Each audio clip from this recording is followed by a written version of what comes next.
Galbūt paklausęs kito, tu sužinosi ir atrasi visai kitų kelių, kaip pasiekti savų tikslų. Man labai padėjo kelionės ir bendravimas su žmonėmis. Būtent kelionėse tu pamatai, kad pasaulyje gali būti įvairiai. Ir taip, ir anaip. O tavo nuomonė yra tiesiog tavo nuomonė.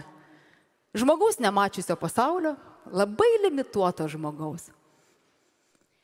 Ir tada aš pastebėjau vieną dalyką, kad santykiai su žmonėmis, nes mes esam susisiekiantys indai, kaip tu man, tai ir aš tau taip. Bet taip man pasakei, tai gausi atgal. Kad viskas priklauso nuo bendravimo. Pavyzdžiui, mano darbe, nuo pokalbio, pačios pradžios, tai gali būti telefonu arba gyvo pokalbio. Net nuo balso tono. Kitas žmogus